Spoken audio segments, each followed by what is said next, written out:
प्रभु जी।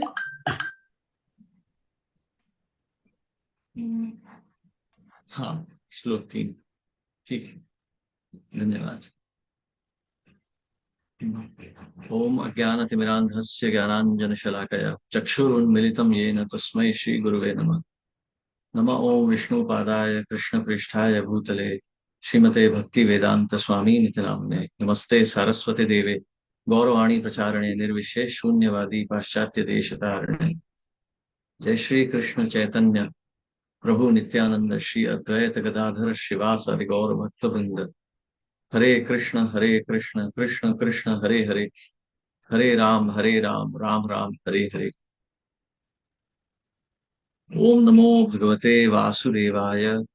ओम नमो भगवते वासुदेवाय। ओम नमो भगवते वासुदेवाय। उत्सृज्य सर्वतः संगम विज्ञातीज संस्थिति वैयासखेर्जहो शिष्यो गंगायाम स्वम कलेवरम। अनुवाद तात्पर्य शिल प्रभुपाद द्वारा। तत्पश्चात अपने समस्त संगियों को छोड़कर राजा ने शिष्य रूप में व्यास के पुत्र शुकदेव गोस्वामी की शरण ग्रहण की और इस प्रकार वे भगवान के वास्तविक स्थिति को समझ सके। तात्पर्य, यहाँ पर अजीत शब्द महत्वपूर्ण है। भगवान श्री कृष्ण अजीत अर्थात न जीते जा सकने वाले कहलाते हैं और वे हर प्रकार से अजीत हैं। कोई उनकी वास्तविक स्थिति को नहीं जान सकता। वे ज्ञान द्वारा भी अजीत हैं। हमने उनके धाम गोलोक वृंदावन के विषय में सुना है, लेकिन ऐसे अनेक पंडित हैं जो इस धाम की कई तरह से व्याख्या करते हैं, किंतु शुकदेव गोस्वामी जैसे गुरु की कृपा से, जिनकी शरण राजा ने अत्यंत विनीत शिष्य रूप में ग्रहण की, मनुष्य भगवान की वास्तविक स्थिति, उनके सनातन धाम तथा उस धाम की दिव्य साज सामग्री को समझ सकता है। भगवान की दिव्य स्थिति को जानते हुए तथा उस दिव्य विधि से जिससे उस दिव्य धाम तक पहुंचा जा सकता है, राजा अपने चरम गंतव्य के विषय में आश्वस्त थे और इसे जान लेने के कारण वे प्रत्येक भौतिक वस्तु को, यहाँ तक कि अपने भौतिक शरीर को भी किसी आसक्ति के बिना छोड़ सकते थे। भगवत गीता में कहा गया है, परम दृष्टवा निवर्तते। परम अर्थात वस्तुओं के श्रेष्ठ गुण को देख लेने पर मनुष्य सारी भौतिक आसक्ति छोड़ सकता है। भगवत गीता में भगवत गीता से हम उन भगवान की शक्ति के गुणों को समझते हैं जो भौतिक शक्ति के गुण से श्रेष्ठ है। और शुकदेव गोस्वामी जैसे प्रामाणिक आध्यात्मिक गुरु की कृपा से भगवान इस उच्चतर शक्ति शक्ति के प्रत्येक पक्ष को जाना जा सकता है, जिससे भगवान अपने शाश्वत नाम गुण लीलाओं साज सामग्री तथा विविधता को प्रकट करते हैं। भगवान की इस उच्चतर शक्ति को समझे बिना कोई कितना भी परम सत्य की वास्तविक स्वभाव में विषय में सैद्धांतिक चिंतन क्यों ना करे, भौतिक शक्ति को छोड़ नहीं पाता। यह बहुत महत्वपूर्ण है। भगवान की इस उच्चतर शक्ति को समझे बिना कोई कितनी ही परम सत्य की वास्तविक स्वभाव के विषय में सैद्धांतिक चिंतन क्यों ना करे, भौतिक शक्ति को छोड़ नहीं पाता। भगवान कृष्ण की कृपा से महाराज परीक्षित को शुकदेव गोस्वामी जैसे महापुरुष की अनुकंपा प्राप्त हुई थी, अतः वे अजीत भगवान की वास्तविक स्थिति को समझ पाए थे। वैदिक साहित्य से भगवान की खोज निकालना अत्यंत कठिन है, किंतु शुकदेव गोस्वामी जैसे मुक्त भक्त की कृपा से उन्हें समझ पाना अत्यंत सरल है। हरे कृष्ण। तो इस विषय में बहुत ही सुंदर श्लोक आते हैं भगवत गीता में, ब्रह्म संहिता में। तो सबसे पहले उन्होंने कहा है कि भगवान अजीत हैं, अर्थात उन्हें किसी भी प्रकार से जीता नहीं जा सकता। शक्ति, बल अथवा इवन ज्ञान से उन्हें नहीं जीता जा सकता, क्योंकि भगवान सर्वव्यापी हैं। भगवान जो है वो उनको उनका तो मतलब कहेंगे, उनका अनुमान लगा पाना भी असंभव है। जीत पाना तो आप समझ ही सकते हैं। तो जैसे श्रीमद् भागवतम में कहा गया है, श्री ब्रह्म संहिता में कहा गया है, अद्वैतम अच्युतम अनादिम अनंत रूपम आद्यम पुराण पुरुषम नवयौवनम च वेदेषु दुर्लभ अदुर्लभम आत्मभक्तो गोविंदम आदि पुरुषम तमहम भजामि। वेदेषु दुर्लभ, वेदों से भगवान को समझना दुर्लभ है, असंभव है। क्योंकि वेदों में तो भगवान की शक्ति की व्याख्या आती है, गुणों की व्याख्या आ जाती है, लेकिन भगवान को जानकर, भगवान को प्राप्त कर पाना लगभग असंभव ही होता है। वेदेशु दुर्लभ अदुर्लभम आत्मभक्तो, अदुर्लभम आत्मभक्तो, भगवान को जानने के लिए केवल शुद्ध प्रेम भक्ति ही करनी पड़ती है। ऐसे भगवान को नहीं जाना जा सकता है। तो भगवान को जानने का जो मार्ग है, वो भगवान स्वयं ही दे रहे हैं। भगवान बताते हैं कि मेरे पास कैसे आ सकते हो। तो यहां पर भी देखिए, जैसे शिल प्रभुपाद कह रहे हैं कि ज्ञान प्राप्त करने से या तपस्या भी कर लेने से भौतिक संसार का जो हमारे अंदर जो संस्कार भर गया है वो नहीं छूटता है। तो जैसे भगवत गीता में कहा गया है, विषया विनिवर्तन्ते निराहारस्य देहिना रसवर्जम रसोप्यस्य परम दृष्टवा निवर्तते।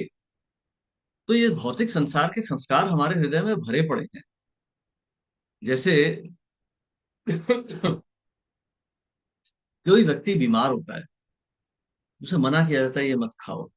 जैसे कोई व्यक्ति है, जैसे गले की बीमारी है, जैसे देखिए मेरा गला दुख रहा है, अभी कोई कहेगा, डॉक्टर कहेगा कि मिठाई मत खाओ, मीठा खाने से ये बीमारी बढ़ती है, तो मैं भय से छोड़ दूंगा कि ठीक है, इससे कठिनाई बढ़ेगी, मैं इसे छोड़ रहा हूं। परंतु क्या मैंने इसको असली में त्याग दिया है? क्या मेरे हृदय से इस वस्तु के लिए वासना समाप्त हो गई है? नहीं, ऐसा नहीं है। ये केवल एक भय है थोड़े समय के लिए। यदि मैंने ऐसे खा लिया तो मुझे कठिनाई देगा। जैसे श्रील प्रभुपाद उदाहरण देते हैं कि एक व्यक्ति कोई बुरा काम करता है, उसे उसका दंड मिलता है, फिर वो डर डर जाता है कि नहीं, ये करने से दंडित होता हूं, इसलिए नहीं करूंगा। परंतु ये इससे कोई लाभ नहीं होने वाला है, क्योंकि रस तो, मतलब वो जो वस्तु है वो तो हट गई, पर वस्तु का रस नहीं हटा हमारे मन से। इस तरह का जो इस तरह से जो हमारा जो ये है, जो जो हमारा जो वैराग्य उत्पन्न हुआ है, वो स्थायी नहीं है, वो टिकने नहीं वाला है। उससे हमारी प्रगति नहीं होती है। हमने कोई वस्तु को त्याग तो दिया है, ना तो उस वस्तु का रस मिटा है हमारे हृदय से, और ना ही हमारी कोई प्रगति हुई है। आप थोड़े समय तक करेंगे, लंबे समय तक करेंगे, लेकिन एक दिन ऐसा अवश्य आएगा कि आपका मन विद्रोह कर बैठेगा। इसीलिए कहा गया है कि विषया विनिवर्तन्ते निराहारस्य देहिनम। तो आप मन को तो हटा देंगे वस्तु से, परंतु मन नहीं हटने वाला है। आप थोड़े समय के लिए वस्तु हटा सकते हैं, परंतु मन नहीं हटेगा, और कुछ समय के बाद मन विद्रोह कर देगा। इसीलिए कहा गया है परम दृष्टवा निवर्तते। परंतु जिस व्यक्ति को एक उच्च स्वाद प्राप्त हो गया है, वो उसे आराम से त्याग सकता है। तो यहाँ पर जो उदाहरण हम देख रहे हैं, ये उदाहरण जो है महाराज परीक्षित का। महाराज परीक्षित इतनी सरलता से कैसे त्याग पाए? क्योंकि वो परीक्षित थे, महाराज परीक्षित ढूंढ रहे थे भगवान को। उन्होंने जन्म से पहले ही भगवान के दर्शन प्राप्त कर लिए थे। बाकी का जो समय था वो भगवान को ढूंढने में उनका बीत गया था। इसलिए अंत में जब उन्हें भगवत प्राप्ति का मार्ग प्राप्त हुआ, तो उनके लिए बहुत सरल हो गया त्याग पाना। तो इसी संदर्भ में जैसे श्री यमुनाचार्य कह रहे हैं, यद अवधि मम चेता कृष्ण पदार विंदे नव नवरस धामन्य उद्यतम रंतुम आसित तद अवधि बत नारी संगमे स्मर्यमाने भवती मुख विकार सुष्ठु निष्ठावानम च। तो आप इस प्रकार से इस पे विचार कीजिए, यद अवधि मम चेता कृष्ण पदार विंदे नव नव रस धामन्य उद्यतम रंतुम आसित। तो महाराज यमुनाचार्य कह रहे हैं कि जब भी भगवान की भगवान का चिंतन करता हूँ, नव नव रस धामन्य उद्यतम रंतुम आसित, मेरे मन में बार बार रस की उत्पत्ति होती है।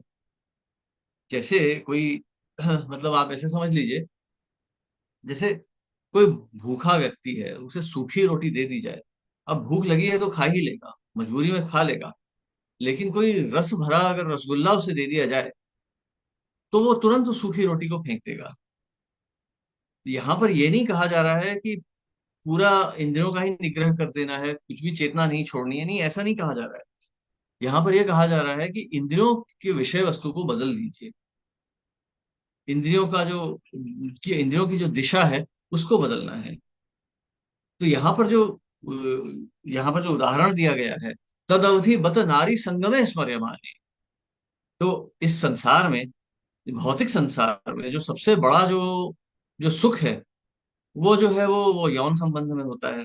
चाहे वो पुरुष हो या स्त्री हो, चाहे देवता ही क्यों ना हो, यौन संबंध का सुख परम चरम सुख माना जाता है। तो इसको भी कैसे त्यागा जा सकता है? क्योंकि ये यौन संबंध, ये जो यौन की जो हमारी जो एक प्रकार से कहेंगे जो यौन की हमारी समझ है, ये तो केवल अहंकार से उत्पन्न हो रही है। श्री ब्रह्म ब्रह्म संहिता यदि आप पढ़ेंगे, तो वहां पे सबसे पहले यही लिखा जाता है कि जो अहंकार की उत्पत्ति होती है भगवान शिव और पार्वती से, वहां से सारे जीवों की अहंकार की उत्पत्ति होती है। तो यह पुरुष और स्त्री का जो जो हमारे मन में जो हमारे एक प्रकार से जो हमारी पहचान है, ये हमारी ये सृष्टि के निर्माण से ही शुरू होती है। इसलिए ये सबसे गहरी है। इन संसार में बहुत सी विषय इस संसार में आपको बहुत से विषय वस्तु मिलेंगी, जैसे बड़ी बड़ी इमारतें हैं, गाड़ियां हैं, तरह तरह के भौतिक सुख हैं। परंतु यह जो आदि सुख है, ये जो यौन संबंध का जो सुख है, ये तो सृष्टि के निर्माण से ही शुरू हो जाता है। ब्रह्मा जी के साथ जो है सरस्वती देवी हैं, वैसे ही शिव जी के साथ पार्वती हैं।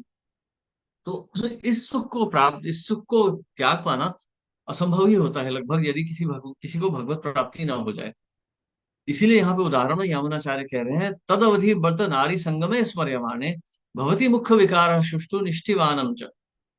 अर्थात मैं उस विचार पर ही थूकता हूँ, क्योंकि मुझे अब उस सुख की कोई आवश्यकता नहीं है, क्योंकि मुझे तो परम सुख प्राप्त हो चुका है। नव नव रस धामन्य उद्यतम रंतुम आसित। जितनी बार कृष्ण मम चेतः कृष्ण पदारविंदे, जितनी बार भगवान के चरणों का विचार कर रहा हूँ, मैं नए नए सुखों की अनुभूति कर रहा हूँ। इसलिए जो तुच्छ सुख है, इस विचार पर मैं एक प्रकार से थूक रहा हूँ। इसके कहने का अर्थ ये हुआ कि ये सुख अभी भी है, ऐसा नहीं कि सुख नहीं है, परंतु इस सुख की अब मुझे कोई आवश्यकता नहीं रह गई है। तो जैसे इस विषय में कहा जा सकता है, जैसे एक छोटा बालक हो, तो एक छोटा बालक है, शैतानी कर रहा है, तरह तरह की शैतानियां कर रहा है, वो यहाँ वहां भाग रहा है, तोड़ फोड़ कर रहा है। तो एक तो है कि उसे दंडित कर दिया जाए कि बैठो इस कोने में, अब कुछ नहीं करना है। तो वो बैठ तो जाएगा चुपचाप, परंतु उसका मन जो है वो तो उछल ही रहा है यहाँ से वहां। जहां आपकी नजर हटेगी वो फिर शैतानी में लग जाएगा। परंतु यदि उसे बिठा के कुछ सिखा दिया जाए, चलो अब पढ़ो क ख ग घ पढ़ो, या चलो अब यहाँ पे कुछ कविता पढ़ो या कुछ करो, तो इससे थोड़ा बहुत अनुशासन तो हो ही रहा है उसका, परंतु इसके अथवा जो है उसका मन भी इस कार्य पद्धति में लग जाएगा। उसको शिक्षा प्राप्त होगी, वो सत्वगुण में प्रगति करेगा, ज्ञान प्राप्त होगा। तो शैतानी छोड़ के वो धीरे धीरे प्रगति के मार्ग में जो है वो तत्पर हो जाएगा। वैसे ही मन को यदि भगवत सेवा में लगा दिया जाए, तो धीरे धीरे मन भी जो है शुद्ध होना शुरू हो जाता है। तो इसी संदर्भ में उदाहरण आता है जैसे विश्वामित्र मुनि का। एक तरफ तो यावनाचार्य हैं, दूसरी तरफ जो है विश्वामित्र मुनि है। ये उदाहरण शिल प्रभुपाद का बहुत ही प्रिय उदाहरण है, बार बार देते थे। विश्वामित्र मुनि को जब रिझाने के लिए मेनका आई, तो विश्वामित्र मुनि का मन तुरंत हट गया अपने मार्ग से। विश्वामित्र मुनि जो थे वो अष्टांग योग पद्धति में रत थे, 8,000 वर्ष बिता चुके थे वो ब्रह्म ऋषि बनने के लिए। लेकिन जहां नारी का संग हुआ, तुरंत उनकी जो तपस्या थी भंग हो गई, और उसके बाद शकुंतला का जन्म हो गया। क्योंकि उन्होंने अपने मन को शक्ति बल से लगा रखा था, मन शुद्ध नहीं हुआ था। उन्होंने उसका निग्रह कर रखा था, उन्होंने उसे रोक रखा था। परंतु जहां विषय वस्तु प्राप्त हुई, तुरंत यह मन जो था भटक गया। तो यदि हमें कोई ऐसी विषय वस्तु मिल जाए जो इस नारी संग से भी ज्यादा सुंदर है, तो हमारा मन तुरंत इस नारी संग को त्याग देगा। नारी संग कहने का अर्थ है माया का संग। माया का संग अर्थात सब प्रकार का संग, धन, कनक, कामिनी, प्रतिष्ठा, सब प्रकार। हमारे मन में इच्छा होती है ना कि कोई हमारी तारीफ करे, अरे प्रभु जी कितने महान बोलते हैं, प्रभु जी कितने धनी हैं, प्रभु जी ये चाहिए वो चाहिए, ये सारी हमारे मन की इच्छाएं हैं। किसे अच्छा नहीं लगेगा कि उसकी तारीफ हो? परंतु जब हमें भगवत प्राप्ति होने लगती है, जब हमारी चेतना शुद्ध होने लगती है, तो ये सब तुच्छ लगने लगता है। तब इन सब की कोई इच्छा नहीं रह जाती। तो नव नव रस धामन्य उद्यतम उद्यतम, ये हमारे हृदय में इनका उद्गम होने लगता है। तो इस प्रकार से हम धीरे धीरे इस भौतिक आसक्तियों से मुक्त होकर शुद्ध होने लगते हैं। तो भगवान ने अर्जुन को भी इसी प्रकार से सेवा में लगाया।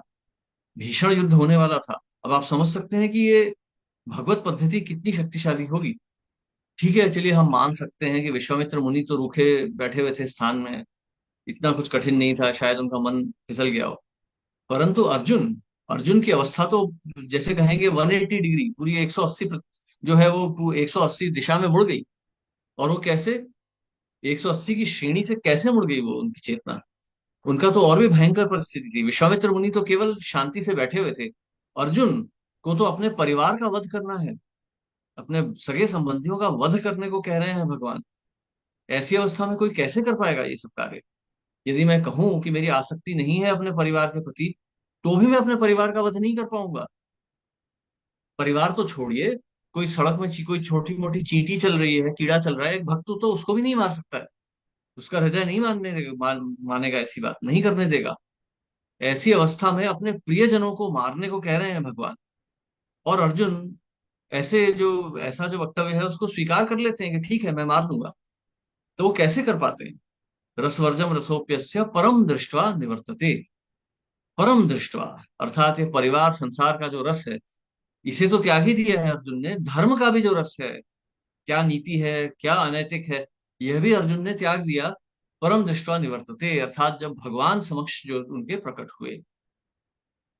परंतु ये रस आएगा कहाँ से, ये चेतना हमारे अंदर आएगी कहाँ से। इसकी व्याख्या जो है श्री चैतन्य महाप्रभु करते हैं। आदौ श्रद्धा तथा साधु संगो, अर्थात थोड़ी सी श्रद्धा है हमारे हृदय में कि हमें जीवन का उद्देश्य जानना है। हम सब यहाँ बैठे हैं, श्रीमद् भागवतम पढ़ रहे हैं, यही जानने के लिए कि हमारे जीवन का ध्येय क्या है, उद्देश्य क्या है। तो ये श्रद्धा है। परंतु इसके आगे क्या करना है। तथा साधु संगो, अर्थात साधु संग। और साधु संग कैसे होगा। आचार्य की शरण लेके।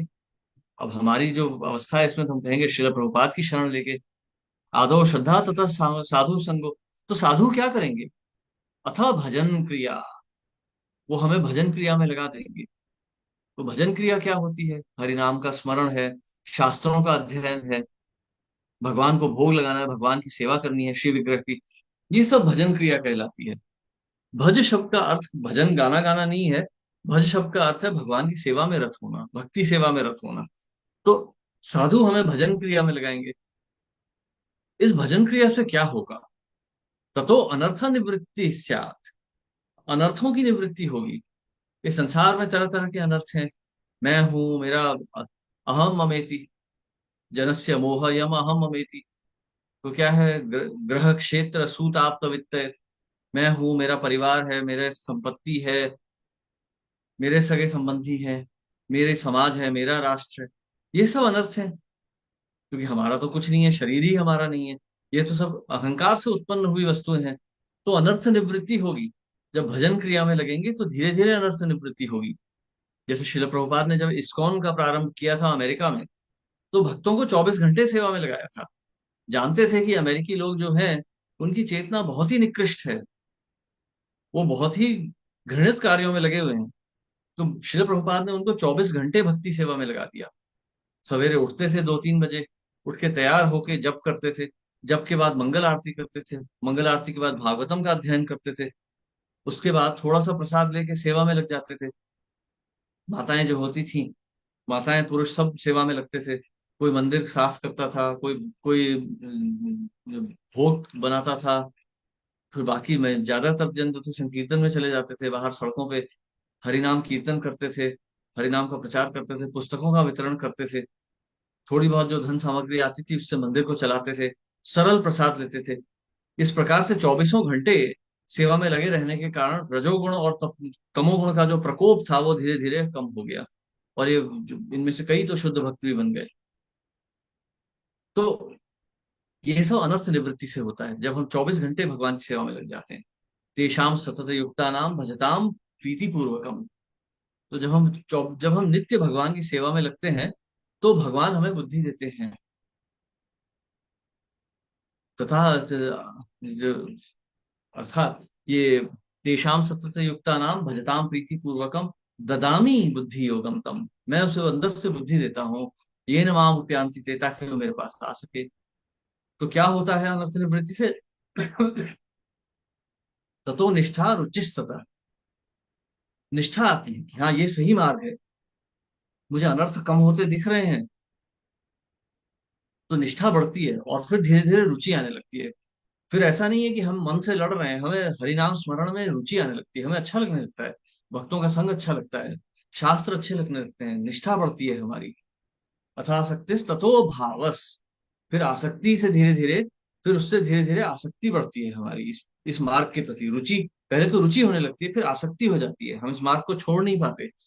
और फिर धीरे धीरे ततो भावस, फिर भाव भी उत्पन्न होते हैं। इस प्रकार से भक्ति के मार्ग में जो है व्यक्ति साधु संग से धीरे धीरे प्रवृत्त होने लगता है। इस प्रकार से, और आप किसी भी मार्ग से लग सकते हैं। अर्जुन जो थे योद्धा थे, भगवान ने उनकी जो युद्ध करने की जो प्रणाली थी, जो शिक्षा थी, उसको इस मार्ग में लगा दिया। क्षत्रिय तो रजोगुण में होते हैं, तो अर्जुन जो थे वो भी योद्धा थे, अगर वो साधु उनके बैठ जाते तो उनका मन तो विचलित होना ही था। जैसा उन्होंने स्वयं कहा, उन्होंने स्वयं ही कहा ना, छठे अध्याय में जब भगवान ने योग पद्धति बताई, अर्जुन पहले स्वयं कह रहे हैं, आप विडंबना देखिए। पहले अर्जुन स्वयं कह रहे हैं कि मैं योगी बन जाऊंगा, सन्यासी बन जाऊंगा। और भगवान जब योग पद्धति बताते हैं तो अर्जुन स्वयं कहते हैं, चंचलम ही मना कृष्णा प्रमाथि बलवत दृढ़म, तस्य हम निग्रहम मन्ये वायुरीव सुदुष्करम। हवा को पकड़ने बराबर है चंचल मन को पकड़ना।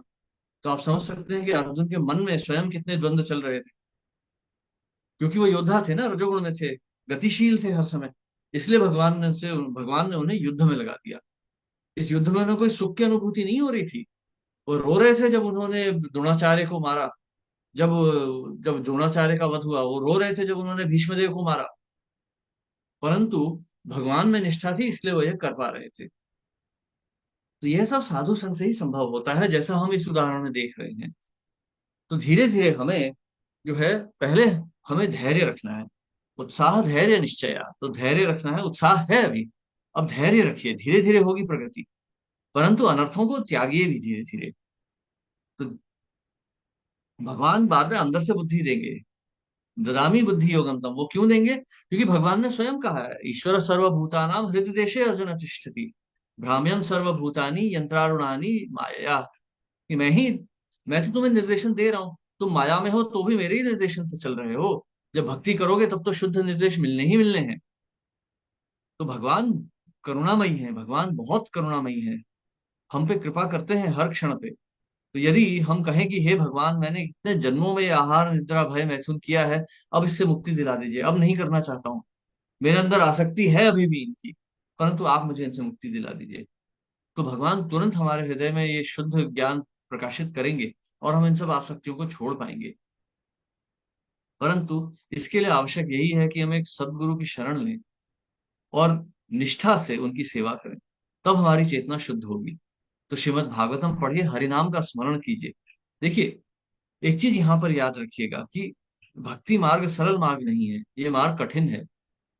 यहाँ पर अनुशासन से चलना पड़ेगा। तो हम अवश्य कह रहे हैं कि इस मार्ग में चलने से अनर्थ निवृत्ति होती है, परंतु अनर्थों को हटाने की इच्छा तो हमारे हृदय में होनी चाहिए, कम से कम। हमें स्वयं भी प्रयास करना चाहिए इन अनर्थों को त्यागने का। यह नहीं है कि मैं पूरी अपने जीवन तो अपने भौतिक संसार को लगा दे रहा हूँ, और कुछ 15 मिनट भक्ति कर ली और फिर भगवान से अपेक्षा कर रहा हूँ कि भगवान मेरी चेतना शुद्ध कर दे। ऐसा नहीं है, तो भगवान को दुख होगा ना कि ये बालक मांग तो रहा है सब कुछ, परंतु इसके मन में कोई इच्छा है नहीं असली में। तो हमें भी, भगवान भी तो एक हमारी तरफ से भगवान भी तो एक चेतन है। तो भगवान की भी अपनी इच्छाएं हैं, भगवान की भी अपनी कुछ भावनाएं हैं।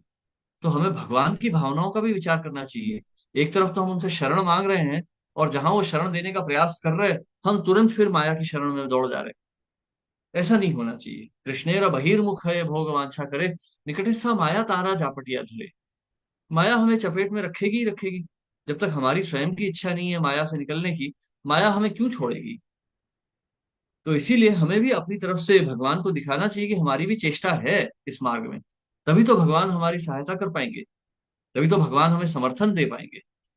यदि हमारी स्वयं की कोई चेष्टा नहीं है, मैं सब में लगा पड़ा हूँ, समाज में लगा पड़ा हूँ, संसार में लगा पड़ा हुआ हूँ, धन संपत्ति अर्जन में लगा पड़ा हूँ, अपने बॉस की सेवा कर रहा हूँ, सब कुछ कर रहा हूँ, फिर कह रहा हूँ हे भगवान मेरी रक्षा कीजिए। तो भगवान भी तो यही कहेंगे ना कि अरे बालक, तुम्हारी रक्षा करूं कैसे, तुम्हें रक्षा चाहिए भी नहीं है। तो इसलिए हमारी तरफ से भी थोड़ा तो प्रयत्न होना चाहिए अपने आप को शुद्ध करने का। तभी तो हम अपने आप को शुद्ध कर पाएंगे। हाँ, हमारी अभी जो चेतना है, हमारी जो अभी चरित्र है, बहुत कमजोर है। हम बार बार माया की तरफ आकर्षित हो जाते हैं। परंतु कम से कम मन में इच्छा तो हो कि हम इस माया को त्यागें। हम घर परिवार संसार में लिप्त हैं पूरी तरह से।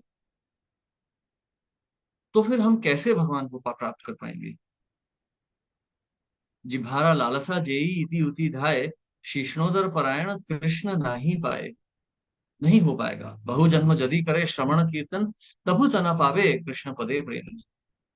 तो हम करते रहेंगे स्मरण, जीवन मनुष्य जन्म मिलता रहेगा, हम स्मरण करते रहेंगे, लेकिन भगवत प्राप्ति नहीं हो पाएगी, क्योंकि हमारे अंदर संसार की वासनाओं को त्यागने की इच्छा नहीं उत्पन्न हो रही है। तो कम से कम हम इच्छा करें, भगवान स्वयं सहायता देंगे। भगवान संपूर्ण सहायता करेंगे हमारी इस संसार से बाहर निकलने में। तो मेरी आपसे विनती यही है कि हम भक्ति कर रहे हैं, बहुत अच्छी बात है, परंतु इसके साथ साथ प्रयास भी कीजिए इस संसार को त्यागने का। थोड़ा तो कीजिए। जैसे गौर मोहन डे कहते थे कि भगवान के पास 10 हाथ हैं, आपके पास दो। यदि आप कुछ लेना चाहते हैं, भगवान 10 हाथ से दे रहे हैं, तो आप क्या ले पाएंगे?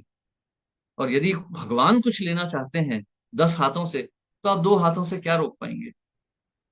तो उसी प्रकार से भगवान से चेतना को शुद्ध करने की भीख मांगिए। उनसे प्रार्थना कीजिए कि हे भगवान, ये संसार बहुत कष्ट दे रहा है, भगवान इससे मुक्ति दिलाइए। मेरी चेतना अभी भी यहाँ पर डूबी हुई है, इससे मुझे बाहर निकालिए। संसार में अपने आप को और मत डुबाइए। सब अच्छा है, परिवार अच्छा है, समाज अच्छा है, हमारा राष्ट्र भी अच्छा है, देशभक्ति सब अच्छी है, परंतु इन सब में पड़िए मत। वो औरों को करने दीजिए।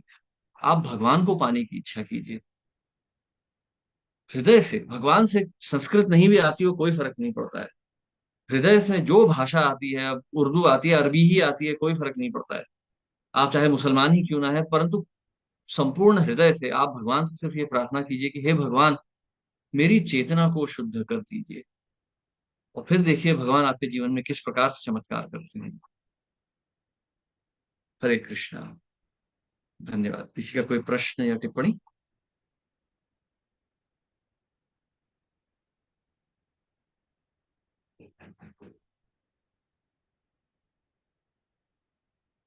हरे कृष्णा। हाँ, नंदिता माता हरे जी। हाँ। हरे कृष्णा प्रभु जी। हरे दंड कृष्णा। प्रणाम। दंड प्रणाम। आपने जैसे अभी बताया कि जैसे प्रकृति पुरुष के जोड़े से ये अहंकार उत्पन्न होता है और शिव जी का आप उसमें बता रहे हैं। तो हम्म। ये कैसे, मतलब मुझे क्योंकि जब हम ये भागवतम पढ़ते हैं तो इसमें बताते हैं कि किस प्रकार से शुकदेव गोस्वामी बता रहे हैं कि सृष्टि की जब किस प्रकार से जीव इस प्रकृति में आता है, कैसे भगवान आते हैं। तो हम्म। अ, तो शिव और पार्वती कैसे वो, मतलब कि मतलब कैसे, मतलब ये अहंकार हमारे अंदर आ रहा है, कि आप थोड़ा इसके ऊपर बताएंगे? हाँ, देखिए, सृष्टि के निर्माण की जब जब जब सृष्टि का निर्माण का प्रारंभ होता है, तो जीवात्मा की सबसे प्राथमिक इच्छा होती है भगवान से अलग होने की। अब भगवान का ही अंश है, तो भगवान से अलग होगा कैसे? तो इसलिए प्रकृति का निर्माण किया जाता है। अब प्रकृति का निर्माण जीव तो कर नहीं सकता, जीव में तो कोई क्षमता है नहीं, भगवान को ही करना होता है। तो इस प्रकृति का निर्माण संचालन जो होता है, वो भगवान जो है अपने ही एक, जो हम कहेंगे, विस्तार से करते हैं। ये भगवान का जो प्राथमिक विस्तार है, यही शंभु कहलाता है।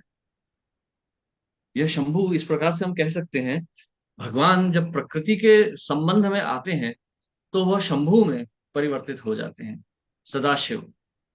और वहां से ये अहंकार उत्पन्न होता है जीवात्मा के अंदर कि मैं इस भौतिक सृष्टि का एक अंश हूँ। भगवान की जो आदि शक्ति है, वही दुर्गा के रूप में प्रकट होती है। जिसे हम महामाया कहते हैं, वो योग माया का ही एक अंश है, एक दिशा है। जब हम अहंकार की दृष्टि से भगवान को देख रहे हैं, तो भगवान हमें शिव जी के रूप में दिखेंगे, और भगवान की शक्ति हमें दुर्गा के रूप में दिखेंगी। भगवान शिव और भगवान नारायण में कोई अंतर नहीं है। हमारा जो अहंकार है, वही केवल हमें भगवान नारायण को शिव जी के रूप में दिखता है, दिखाता है।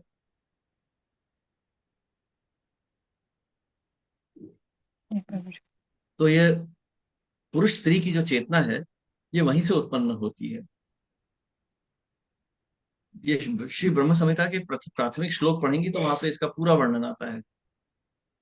श्रील भक्ति सिद्धांत सरस्वती ठाकुर ने इसकी काफी बड़ी व्याख्या दी है ब्रह्म संहिता में। आप यदि पढ़ें तो आपको बहुत सरलता से समझ में आ जाएगी। प्रभु जी वो समझ नहीं आती।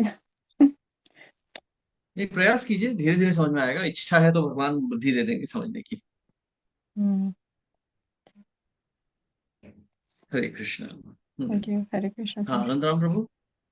हरे कृष्ण। हरे कृष्णा प्रभु बेंद्र प्रणाम। धन्यवाद एक सुंदर भागवतम क्लास के लिए। तो जी हम देखते हैं कि हर एक शुद्ध भक्त का जीवन में पूरे जीवन जो उनका पूरे कठिनाई से भरा हुआ है। देखते हैं परीक्षित महाराज तो माता के गर्भ से ही इतने मृत्यु का सामना करते हुए आगे बढ़ रहे हैं। और नारद मुनि का जीवन में भी कठिनाइयां हैं। और पांडवों के जीवन में देखते हैं कि भर भर के कठिनाई है। तो मतलब भागवत में या कोई भी इसमें देखते हैं भक्तों के जीवन में पूरे कठिनाई से भरी है, बहुत संघर्ष से भरा हुआ है। तो क्या भागवत मार्ग हमेशा ऐसे ही रहेगा? देखिए प्रभु, कठिनाई सबके जीवन में है। एक भक्त बुद्धिमान है इसलिए वो देख रहा है। एक भक्त बुद्धिमान है इसलिए देख रहा है। अब जैसे आप मान लीजिए, आप जाते हैं एक शोरूम में और मर्सिडीज की गाड़ी खरीदते हैं। तो बड़ी महंगी है, बड़ी सुंदर है, बड़ी ताकतवर गाड़ी है। परंतु और कोई दूसरा व्यक्ति कोई मारुति खरीदता है, तो लाख 1.5 लाख किलोमीटर चलने के बाद मारुति तो बैठ जाएगी, लेकिन वो मर्सिडीज चलती रहेगी। परंतु इसका अर्थ ये नहीं है कि मर्सिडीज का नित्य जीवन है। एक दिन तो वो भी टूट फूट के खंजड़ हो ही जाएगी। ये सब हमारे प्रारब्ध हैं जिसके कारण हमारा शरीर चल रहा है। कोई व्यक्ति लंबा है, कोई छोटा है, कोई गोरा है, कोई काला है, कोई मोटा है, कोई पतला है। ये सब तो प्रारब्ध हैं पिछले जन्मों के जो अब प्रकट हो रहे हैं। इस जन्म में हमारे संचित कर्म हो रहे हैं और क्रियमाण से कर्म हो रहे हैं। अब ये सब चल रहे हैं। तो कभी इसके कारण हमें कुछ भला प्राप्त हो रहा है, कभी बुरा मिल रहा है। हमें लग रहा है कि अरे ये क्या हो गया मेरे साथ। अरे बहुत कुछ अच्छा भी तो हो रहा है, कुछ बुरा हो रहा है तो कुछ अच्छा हो रहा है। संसार के सबसे दुखी व्यक्ति के भी जीवन में कुछ सुख है, और सबसे सुखी व्यक्ति के जीवन में भी कुछ दुखी है। तो ये तो रहेगा ही, यही तो संसार ही है। इसीलिए भगवान कह रहे हैं ना कि मात्रा स्पर्शास्तु कौन्तेय शीतोष्ण सुख दुखदा आगमा पाइनो नित्यास्ताम स्थितिक्षस्व भारत। सुख दुख तो आते ही रहेंगे क्योंकि आपने भौतिक सृष्टि का संपर्क कर लिया है। मात्रा स्पर्शास्तु कौन्तेय हो गया है ना, मात्रा का स्पर्श, इसलिए भी ये सुख दुख तो आते जाते रहेंगे। अब कठिनाई ये है कि लोग इसमें जो है वो भटक जाते हैं, सुख दुख में डूब जाते हैं। दुख आता है तो भगवान का स्मरण तो करते हैं, सुख आता है तो भगवान को भूल जाते हैं। क्या करें प्रभु जी, मेरी पत्नी, मेरे बच्चे, मेरा घर, मेरा ये सब इसमें लग जाते हैं। सुख आता है तो सुख को नहीं झेल पाते। इसलिए तो भगवान कह रहे हैं, यम ही न व्यवस्थन्ते ते पुरुषम पुरुषर्षभा सम दुखम सुख धीरम सो अमृतत्वाय कल्पते। अर्थात सुख और दुख दोनों को सहना सीखिए ना। क्योंकि सुख और दुख जो है ये तो प्रकृति के चक्र हैं, आ रहे हैं जा रहे हैं। इनसे जो विचलित हो उठेगा वो भगवत मार्ग से हट जाएगा। तो इससे भी यदि बाहर निकलना है, सरल मार्ग चाहिए, तो एक सरल है इनको सहने का मार्ग।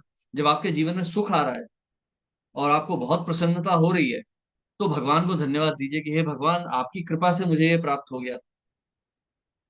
मैं इसका वो नहीं था, मैं इसे डिजर्व नहीं करता था, लेकिन आपने दे दिया, तो भगवान को धन्यवाद दीजिए।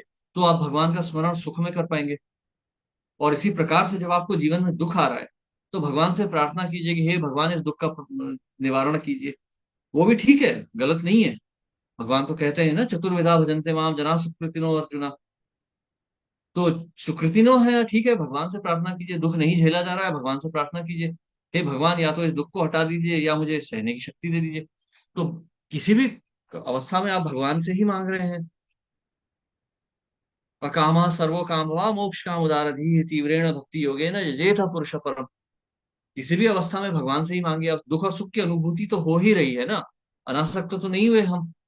तो भगवान से ही मांगिए, भगवान को ही धन्यवाद दीजिए। अब कोई बड़ी सुंदर पत्नी मिल गई है तो ठीक है, भगवान को धन्यवाद दे दीजिए कि भगवान, आपकी कृपा से आपकी प्रकृति का एक भाग मेरे जीवन में आ गया है। अब मेरे मुझे इससे मेरी रक्षा भी कीजिए, और मुझे जो है इस आसक्ति से भी दूर कीजिए। परंतु अभी मुझे बहुत सुख की अनुभूति हो रही है, इसलिए मैं आपको धन्यवाद देता हूँ।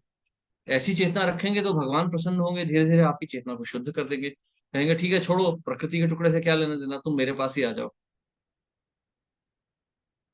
तो सुख और दुख को सहना सीखना पड़ेगा, ये और तो आएंगे ही।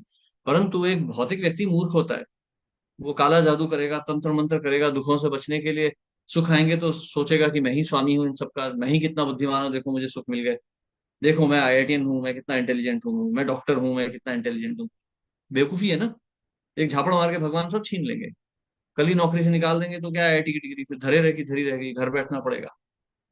आप समझ रहे हैं? इस प्रकार से हर समय भगवान के भगवान के कृतज्ञ रहिए।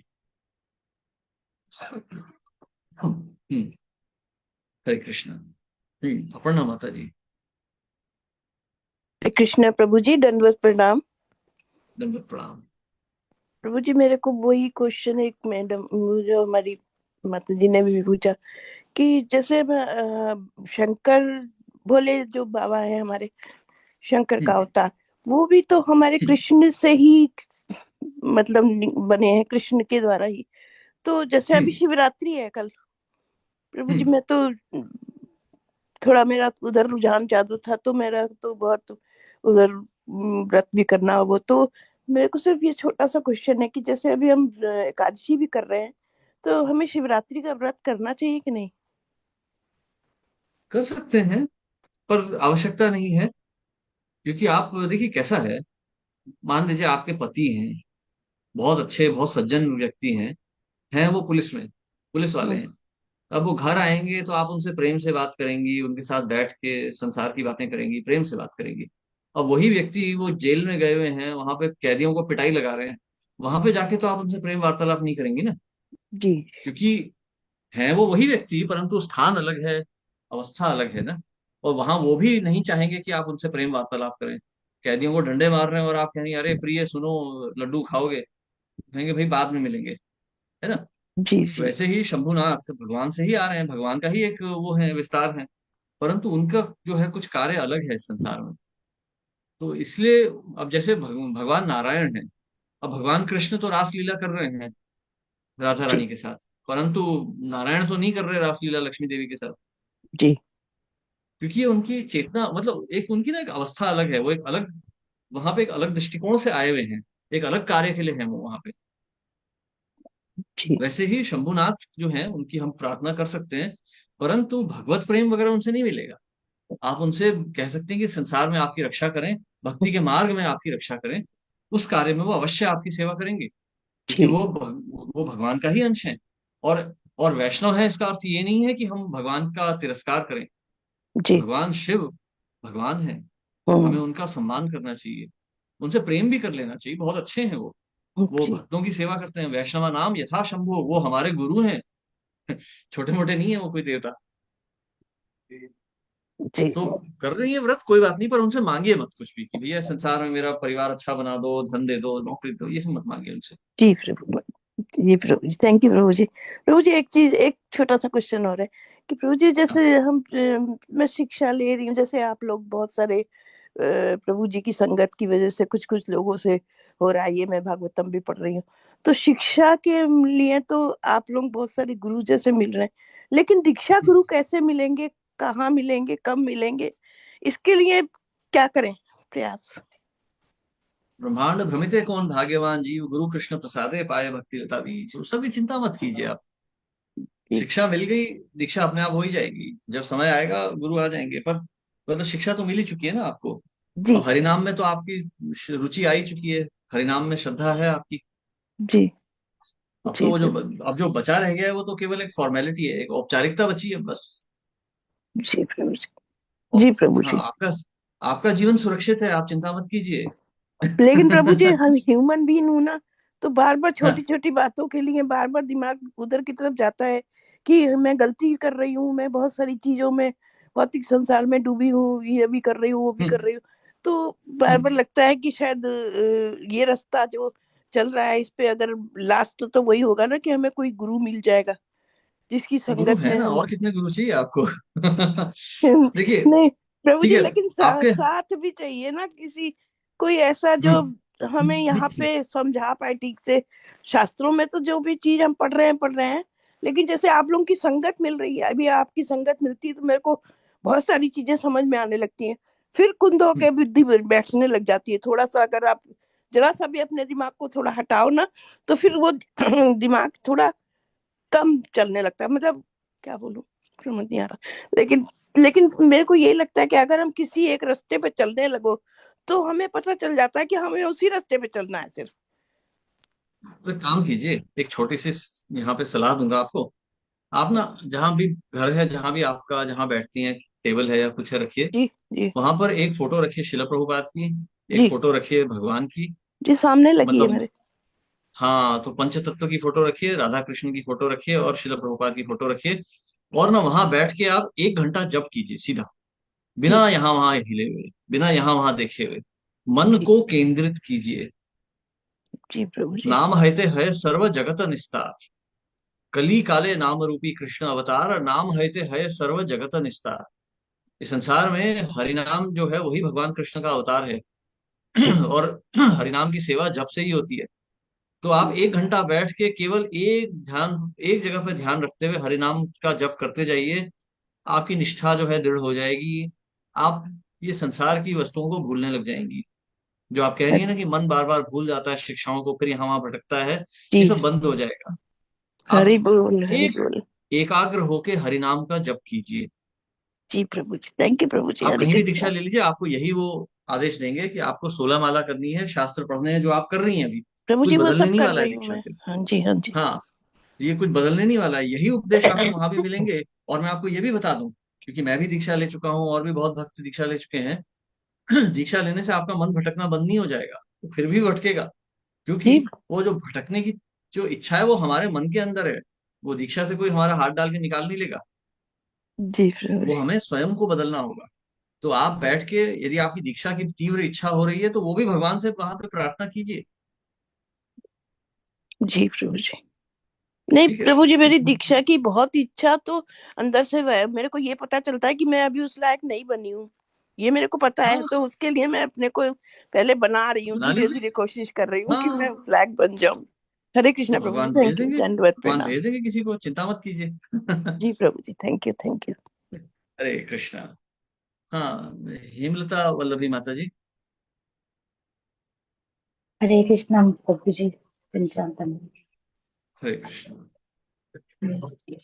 वो माता जी वाला ही प्रश्न था कि जैसे भौतिक इच्छाएं कम करो, भगवान की कृपा से, गुरु की कृपा से इच्छाएं तो कम हो गई है, मगर हम्म। जैसे परिवार में जाना होता है, 1-2 दिन रुकना होता है, तो फिर वो सीधा असर साधना में भी पड़ने लगता है और दिमाग में, उसको किस तरीके से संभाले, पूरी तरह से हम्म। कैसे भौतिक इच्छाओं को छोड़े। देखिए, वही जो माता जी को कहा था, मैं खुद भी वही प्रयास कर रहा हूँ। ऐसा नहीं कि मेरा मन 100% शुद्ध हो गया है। आप हरि नाम पे ध्यान केंद्रित कीजिए जितना हो सके।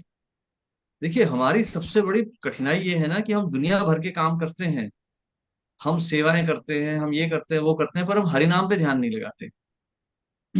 आपने ध्यान से देखा है कभी?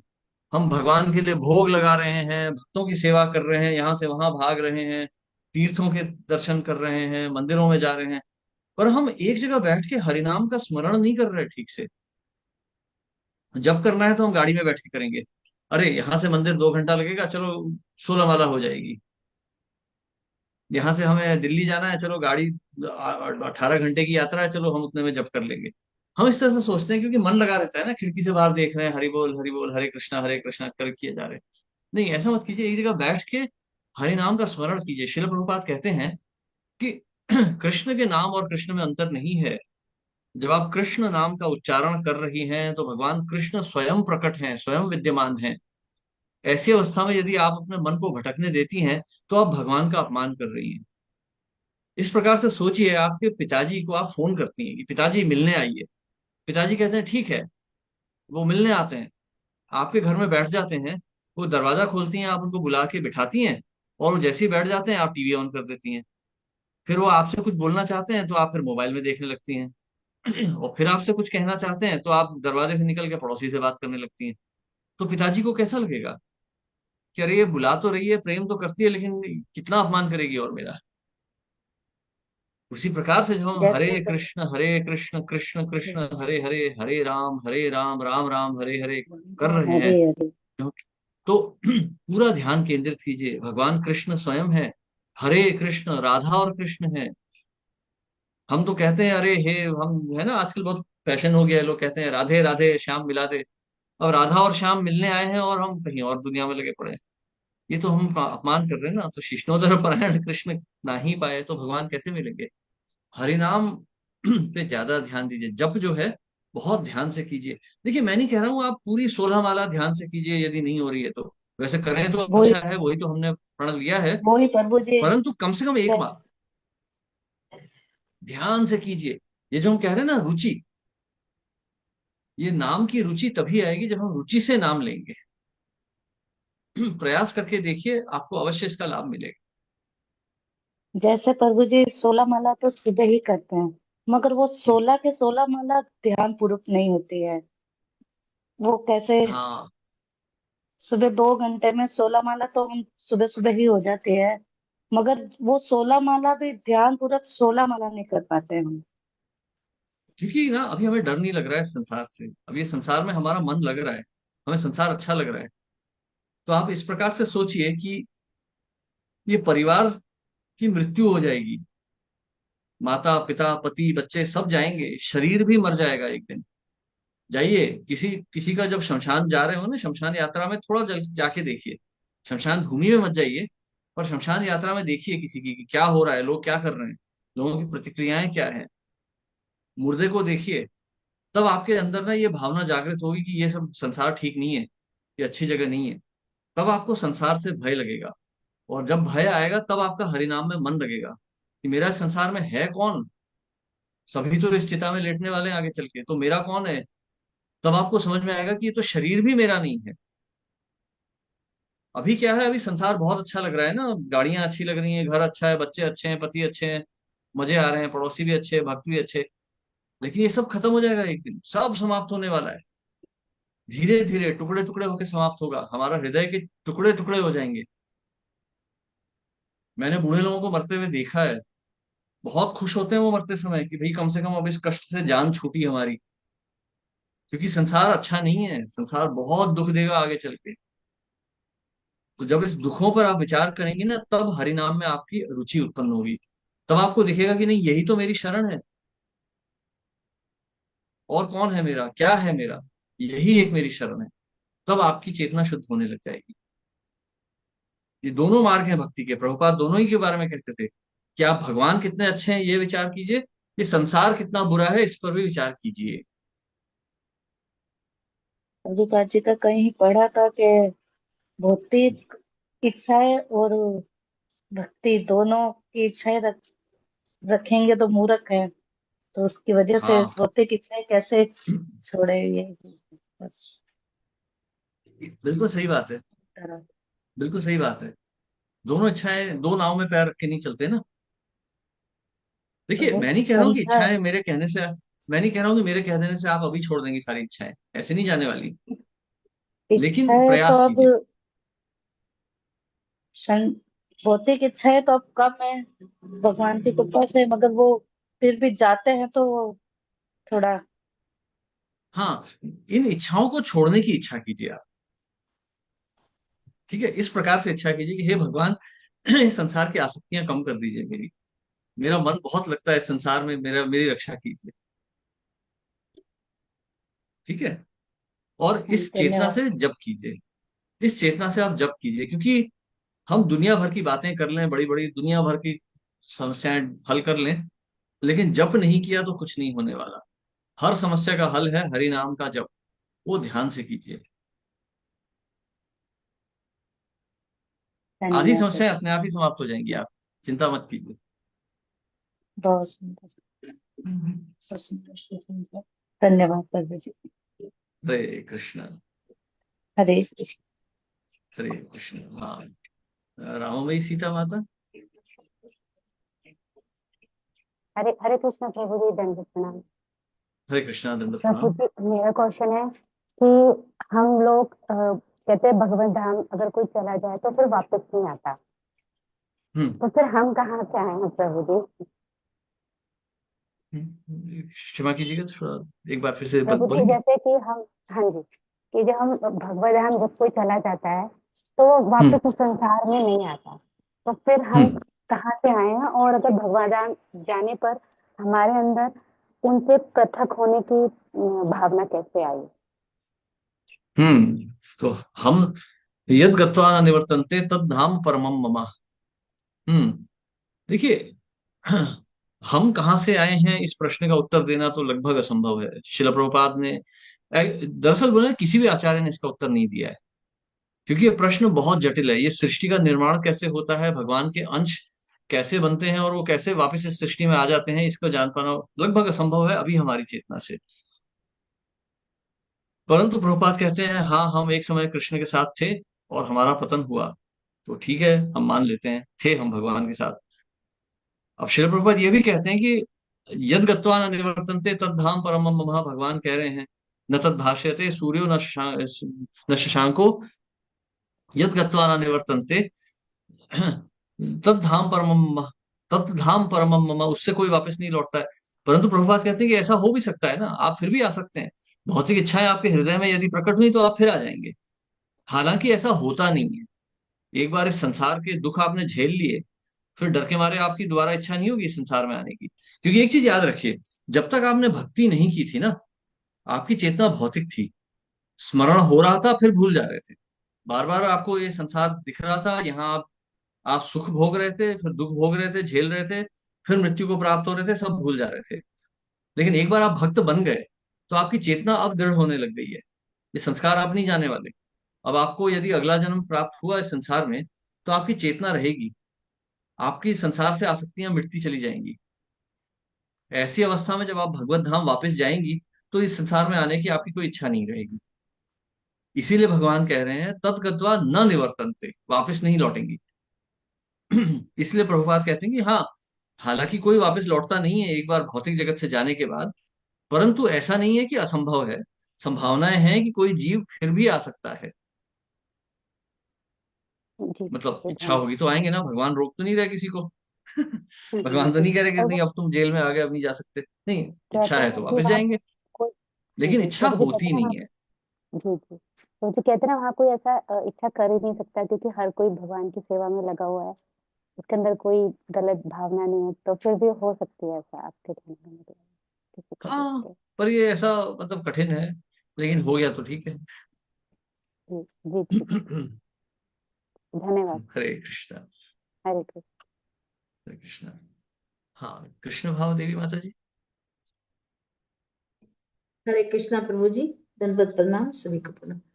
प्रभु जी, हरे मेरा कृष्ण। प्रश्न ये है कि कहते हैं कि अगर अच्छा कर्म नहीं करते हैं, लोग पाप करते हैं, तो उनका मनुष्य योनि में नहीं होता है, बल्कि वो गाछ वृक्ष पशु योनि में होता है, हम्म कीड़े मकोड़े में। तो प्रभु जी, तो मनुष्य का इतना पॉपुलेशन बढ़ते जा रहा है और पशु की घटते जा रही। जैसे पहले कहते थे कि जंगलों में बाघ बहुत था, अभी संख्या घटते जा रही है। तो ये कैसे हो रहा है प्रभु जी? प्रकृति है। समुद्र में लहर उठती है, फिर लहर बैठ बैठ जाती है। इसका मतलब ये तो नहीं लहर ऊपर आई तो इसका मतलब ये नहीं कि समुद्र का पानी बढ़ गया। लहर नीचे गई तो इसका अर्थ ये नहीं है कि पानी कम हो गया। बस लहरें हैं। कभी मनुष्य बढ़ रहे हैं तो फिर घट भी जाएंगे। जब द्वितीय विश्व युद्ध हुआ था तो करीब 44 करोड़ लोग मर गए थे। वही जी फिर एक युद्ध होगा, फिर मरेंगे। मतलब सारे ज्योतिष तो कह रहे हैं ना कि इसी साल से युद्ध प्रारंभ होने वाला है। होगा तो मरेंगे भी। अभी बढ़ गए हैं। कोई प्रारब्ध अच्छे थे जिसके कारण मनुष्य शरीर मिला, परंतु दुष्कर्म कर रहे हैं अब सब, तो प्रारब्ध समाप्त भी हो रहे हैं, तो फिर मृत्यु भी प्राप्त होगी। अभी देखिए कितने लोग आजकल 40-50 की आयु में मर जा रहे हैं अचानक ही। भारत में तो विशेष करके बहुत मर रहे हैं ना 40-50 की आयु के लोग। जी अचानक हृदय गति रुक गई, क्योंकि वो प्रारब्ध समाप्त हो गया। अब मनुष्य जन्म में सारे पुण्य समाप्त हो गए, तो मनुष्य जन्म समाप्त हो गया। वैसे ही पशु कम हो रहे हैं, क्योंकि हमने उन्हें मार मार के कृत्रिम रूप से कम कर दिया ना। हमने प्रकृति के नियमों का उल्लंघन कर दिया है, तो प्रकृति अपने आप को संतुलित करेगी एक समय पे, फिर पलटी मारेगी और हमको। और ऐसा नहीं है कि केवल यही एक ग्रह है, भूमंडल में तो कितने ग्रह हैं, वहां पे भी मनुष्य हैं। तो कहीं कम होंगे, कहीं ज्यादा होंगे। अभी यहाँ थोड़े ज्यादा दिख रहे हैं, फिर कम हो जाएंगे। तो ये लहरें हैं पानी की समुद्र के अंदर। समुद्र का जल तो अपने ही स्तर पर है, इसकी मात्रा कम नहीं हुई ना बढ़ेगी। जीवात्मा तो उतनी ही है। हरे कृष्णा। प्रणाम। किसी हरे और का कोई कृष्ण। प्रश्न या टिप्पणी? हरे कृष्णा।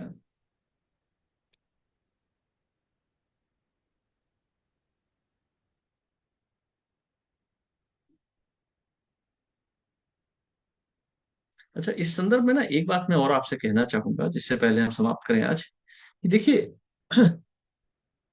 ये जो मैं आपको जितनी बार मैंने आज तक जितने ये सैटरडे के जो सत्र लिए हैं, शनिवार के सत्र या रविवार का कोई सत्र लिया है, ये सब मैंने आपको वही बातें बताई हैं जो श्रील प्रभुपाद ने कहीं ना कहीं कही हैं। अपने मन से मैंने आपको कुछ नहीं बताया है, और ऐसी भी कोई बात नहीं बताई है जो श्रील प्रभुपाद ने नहीं बताई है। यहाँ वहां से कहीं से ढूंढ ढांड के ले आया बता दिया, ऐसा नहीं करता हूँ। क्योंकि हम गौड़ीय ब्रह्म मध्व गौड़ीय संप्रदाय के अनुयायी हैं। विशेष करके हमारे जो फाउंडर आचार्य हैं, हमारे स्थापक गुरु हैं, वो शिल प्रभुपाद हैं। तो उनकी शिक्षा को प्राप्त करके ही हमें भगवत धाम प्राप्ति होने वाली है। किस्से कहानियां तो मैं भी बहुत सुना दूं आपको, ब्रज की, मायापुर की। अभी मैं मायापुर जा ही रहा हूँ अगले हफ्ते, तो सुना सकता हूँ। परंतु उनसे हमें कोई लाभ नहीं होने वाला है। केवल हमारे थोड़ा सा मनोरंजन हो जाएगा वो सुन के, परंतु आध्यात्मिक लाभ नहीं होगा। और मेरा ऐसा मानना है कि आप अपने सवेरे का इतना कीमती समय निकाल के आए हैं, 1 घंटे का, ऐसे समय में मैं आपको कोई कहानियां सुना दूं, आपका मनोरंजन कर दूं, तो ये मैं आपके साथ एक प्रकार से चीटिंग ही कर रहा हूँ। मैं आपके साथ कपट कर रहा हूँ। मेरा कर्तव्य है कि मैं आपको वही शिक्षा दूं जो आचार्य से मुझे मिली है, जो आपका लाभ करेगी। तो इसीलिए मेरी आपसे ये विनती रहेगी कि आप भक्ति में मनोरंजन ना ढूंढिए, आप भक्ति में रस ढूंढिए। और ये हरिनाम का स्मरण जब आप बहुत ध्यान से करेंगे, तो आपको ये रस अवश्य मिलेगा इस मार्ग में। कठिन नहीं है, आपको मिलेगा ये रस। इसी इसी पद्धति में है। शिल प्रभुपाद की शिक्षाओं में उतना ही रस है जितना किसी किस्से कहानी में होगा। बस प्रयास कीजिए, थोड़ा सा परिश्रम कीजिए ना। वकील बनने के लिए वकालत पढ़नी पड़ती है। वकालत कठिन होती है ना। आप में से कोई होगा वकील, किसी ने वकालत पढ़ी होगी तो बता सकते हैं वो कितना कठिन होता है। वो एक कोई अगर कोई एक्ट है या कोई लॉ है, वो आपको वो शब्दार्थ के अनुसार बिल्कुल वैसे ही देना होता है। आप शब्दों को यहाँ वहां नहीं कर सकते। कॉन्ट्रैक्ट एक्ट है तो कॉन्ट्रैक्ट एक्ट है, उसमें आप द ए वो सब इधर उधर कर दिया तो गए, शून्य मिलेगा। तो कठिन है वो पढ़ाई, लेकिन एक बार वकील बन गए फिर आपका जीवन सरल हो जाता है ना। प्रतिष्ठा मिलती है, धन मिलता है। तो उसी प्रकार से ये थोड़ी सी कठिनाई सह लीजिए, इसको एक ना एक शिक्षा के रूप में सीख लीजिए। इसी को एक परिश्रम मान लीजिए, एक तपस्या मान लीजिए, और अवश्य आपको इसमें रस प्राप्त होगा। शिला प्रभुपाद की शिक्षाओं को हृदय से लीजिए। सोचिए, इस प्रकार से सोचिए कि प्रभुपाद मुझसे क्या कह रहे हैं। ये शिक्षा केवल मेरे लिए है, ऐसा नहीं कि प्रभुपाद ने हवा में उड़ा दी। नहीं, जो पढ़ेगा उसके हृदय के लिए है। प्रभुपाद मेरे सामने बैठ के मुझे ये सब शिक्षा दे रहे हैं, इससे मेरा लाभ किस प्रकार से हो रहा है, अनुभव कीजिए। आप देखिए, आपको बहुत शीघ्र ही अपनी भक्ति में उन्नति होती दिखेगी। तो गुरु यही है, गुरु हमें और कोई ढूंढने की आवश्यकता नहीं है। वो दीक्षा की औपचारिकता तो पूरी हो जाएगी किसी ना किसी दिन, परंतु शिक्षा यही है। दीक्षा देने वाले गुरु भी आपको यही शिक्षा देंगे। उसके लिए इंतजार मत कीजिए कि नहीं मैं बाद में जब दीक्षा होगी तब शुरू करेंगे भक्ति, ऐसा मत कीजिए, क्योंकि हो सकता है शरीर का ही समय समाप्त हो जाए। तो इसको एक प्रकार से एक आपातकालीन परिस्थिति मानते हुए इस पद्धति को अभी अपने हृदय में उतार लीजिए।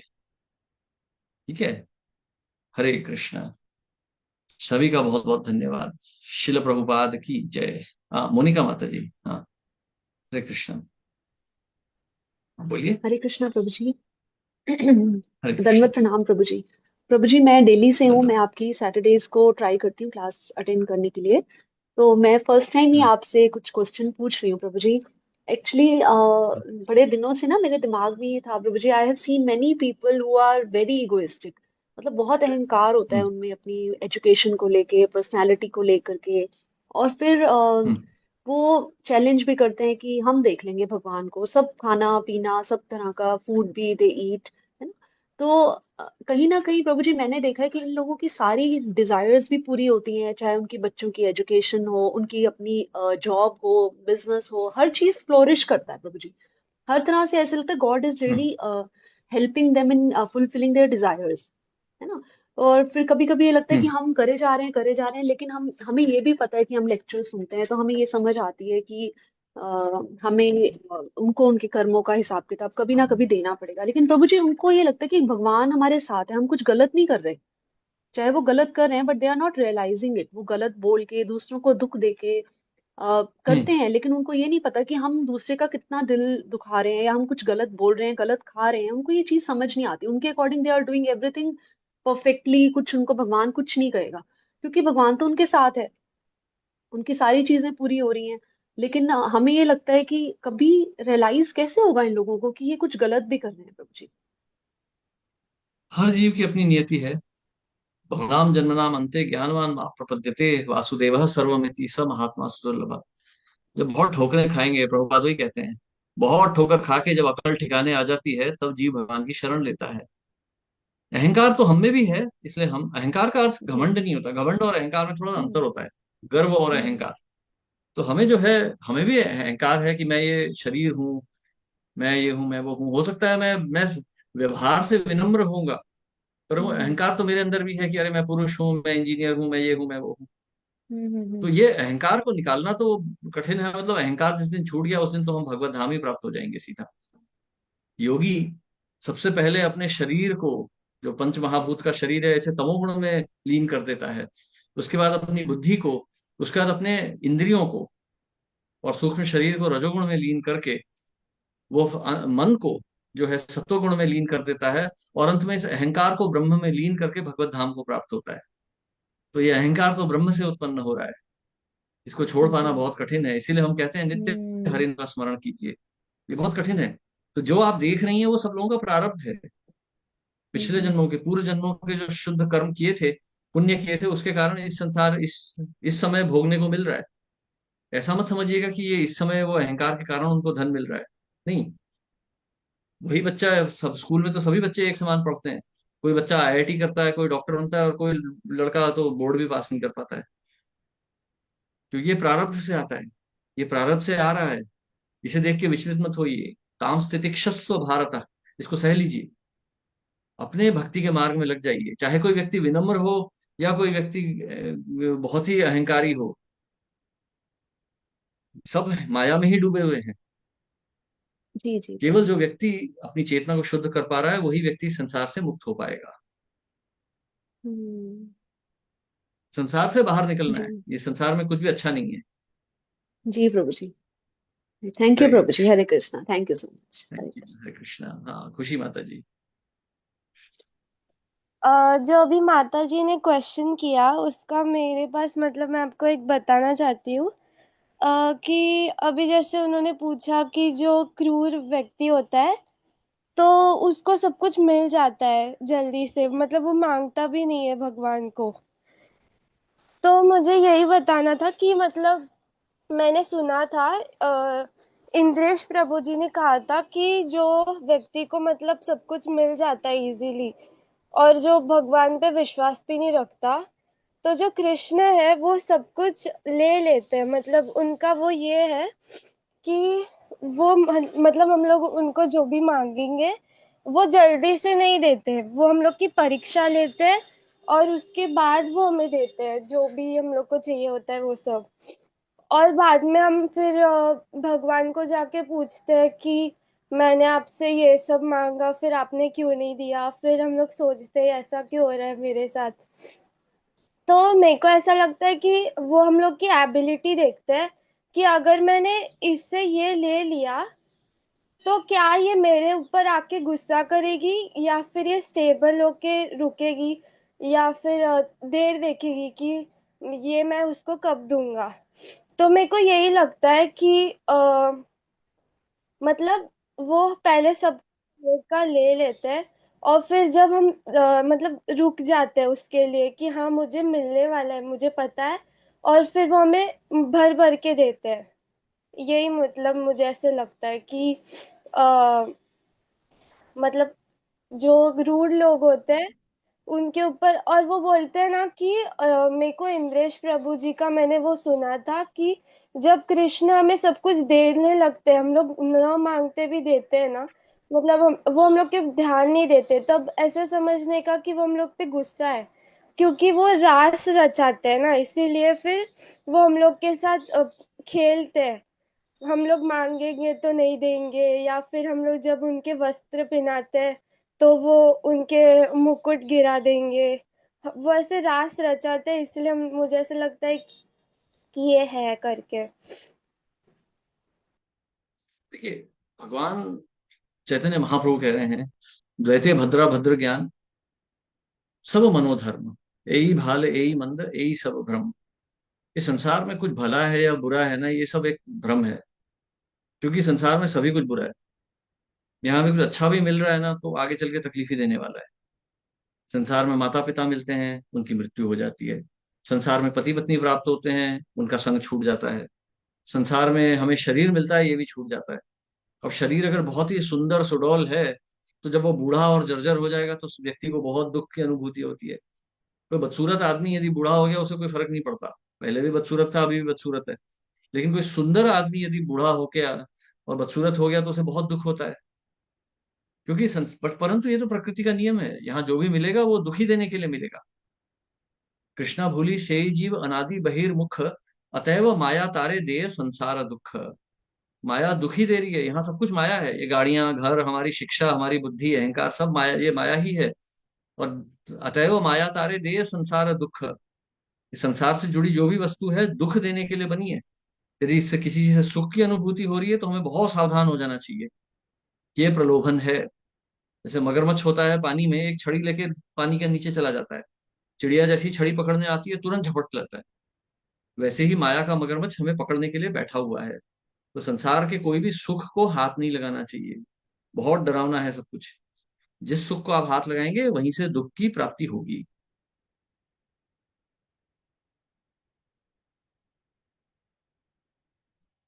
तो संसार में कोई सुख नहीं है, और जो हम दे जो सुख झेल रहे हैं, दुख झेल रहे हैं, ये प्रारब्ध से आ रहा है, जा रहा है।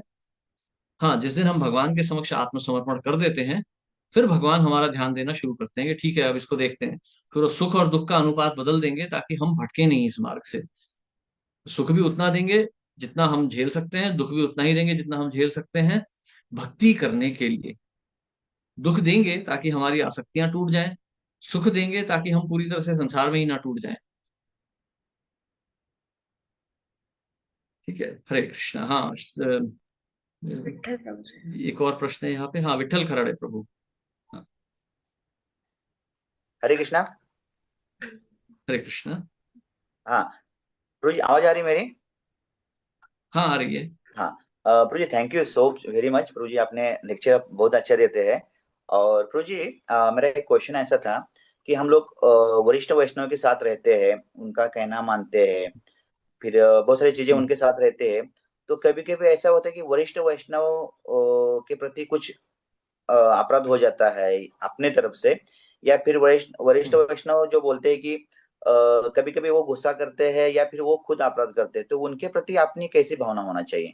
कभी कभी उनका भी कुछ चीजें गलत होती है, तो उनके प्रति अपनी कैसी भावना देखिए, होनी चाहिए? मतलब साधारण व्यवहार रखिए वरिष्ठ वैष्णव के साथ। उनकी कुछ गलती है तो प्रेम से बता दीजिए। अब अगर वरिष्ठ वैष्णव आपके गुरु ही हैं, तो आप कुछ नहीं कह सकते। परंतु गुरु नहीं है तो कोई बात नहीं, छोटी बात है तो छोड़ दीजिए, जाने दीजिए। परंतु ये सब चीजों चक्करों में मत पड़िए। मतलब यहाँ मैंने देखा है, भक्तों के तो पूरे संग ही टूट गए छोटी मोटी बातों को लेके, हाँ हाँ प्रभु जी। विशेष करके राजनीति को लेके। हाँ ये सब बेकार की बातों में ना पड़िए। मतलब छोड़ दीजिए, जान दीजिए, सह लीजिए ना। ताम स्थितिक्षस्व भारत। गलत बात कह रहा है कोई वरिष्ठ वैष्णव, छोड़िए, जान दीजिए, हमें क्या लेना देना। ज्यादा मत सोचिए। हाँ, कोई बात है, जैसे जेंटलमैन की तरह से बैठ के एक दूसरे के साथ देख लीजिए कैसे उसका हल किया जा सकता है। बोलिए प्रभु ये मुझे लग रहा है गलत है, इसलिए वो कहेंगे नहीं यही सही है, ठीक है जाने दो। बस समझाइए प्रभु, नुकसान हो जाएगा यदि ऐसा किया तो। शास्त्रों के आधार पे बात कर लीजिए। लेकिन प्रभु जी कभी कभी ऐसा होता है कि उनके साथ हमें हमेशा रहना पड़ता है, या फिर अभी कैसे मंदिर की कुछ सेवाएं रहती है या फिर हमारी कांग्रेगेशन कुछ सेवाएं रहती है, तो फिर कैसा होता है कि उनका कहना नहीं मानेंगे तो फिर आगे जाके बहुत सारी चीजें होती है, फिर वहाँ दिक्कत होती है। अभी एक चीज हम लोगों ने मान लिया चलो ठीक है, लेकिन नेक्स्ट टाइम भी उनके साथ कुछ ऐसा चीजें हो जाती है कि कहना मानना ही पड़ता है, यदि वो शास्त्र के अनुसार हो या शास्त्र के विपरीत हो। और कभी कभी ऐसा होता है कि जो वरिष्ठ वैष्णव है खुद बहुत सारी चीजें बोलते हैं, लेकिन उनका अनुसरण खुद भी नहीं होता है, तो मन में क्या होता है कि उनके प्रति थोड़ा सा मन में थोड़ा द्वेष भावना रहती है। वो मत रखिए। देखिए ओके जो अनिष्ट जो जो गलत काम कर रहा है उसे तो खुद उसकी सजा सहनी पड़ेगी आगे चल के। अपने मन में द्वेष मत रखिए। हाँ, ऐसे स्थान ऐसे व्यक्तियों से दूर हो जाइए ना। यदि ओके आपको दिख रहा है कोई व्यक्ति बोलता कुछ है करता कुछ और है, तो आप उनसे दूर हो जाइए, उनके संबंध में मत रहिए, क्योंकि उनके संबंध में रहेंगे तो आपको फिर कष्ट झेलना पड़ेगा। एक थोड़ी सी एक दूरी बना के रखिए, तो आप फंसेंगे नहीं। Okay okay okay. Thank you गुरु जी। हरे कृष्णा। हरे कृष्णा। ठीक है, तो आज यही समाप्त करते हैं। सबको बहुत देर होने लग गई है, क्षमा कीजिएगा। Thank you so much, Prabhuji. एक बार सबसे रिक्वेस्ट है, please unmute yourself to thank Prabhuji by chanting a round of mantra. Hare Krishna Hare Hare Krishna Krishna Hare Krishna Krishna Hare Hare Hare Ram Ram Hare Hare Ram Ram Ram Ram Hare Hare Hare Prabhupada Jai की Sadguru जय, शिल Prabhuji. प्रभुपाद की भगवान जय। प्रभु की जय, मदन गोविंद प्रभु की जय, सभी भक्तजन की जय। श्रील प्रभुपाद की जय।